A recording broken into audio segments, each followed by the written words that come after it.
presented by अपना recording studio DJ सूरज। दिल तोड़ी के ना जाना,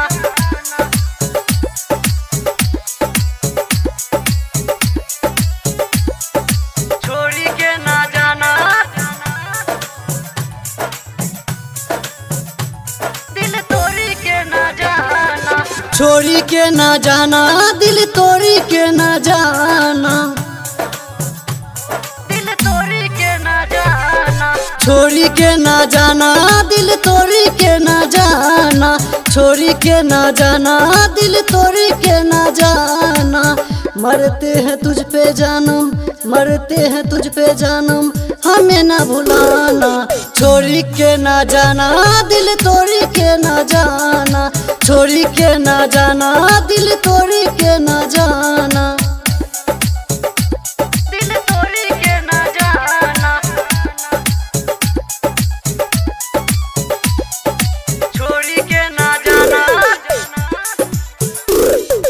छोड़ी के ना जाना, दिल तोड़ी के ना जाना, दिल तोड़ी के ना जाना।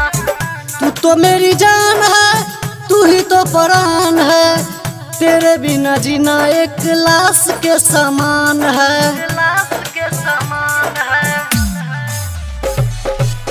तू तो मेरी जान है, तू ही तो प्राण है, तेरे बिना जीना एक लाश के समान है।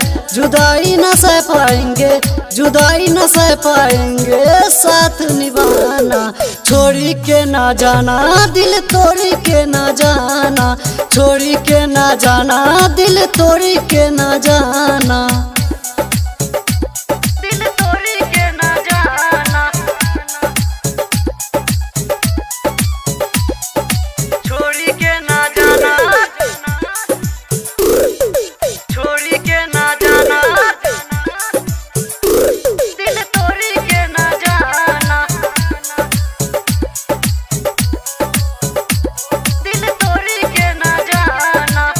विवेक सुशांत को तुम कभी न रुलाना, वादा किए हो तो वादा निभाना। वादा निभाना, विवेक सुशांत को तुम कभी न रुलाना, वादा किए हो तो वादा निभाना। गायक अभिषेक को तुम, गायक अभिषेक को तुम दिल न दुखाना। छोड़ी के ना जाना, दिल तोड़ी के ना जाना, छोड़ी के ना जाना, दिल तोड़ी के ना जाना।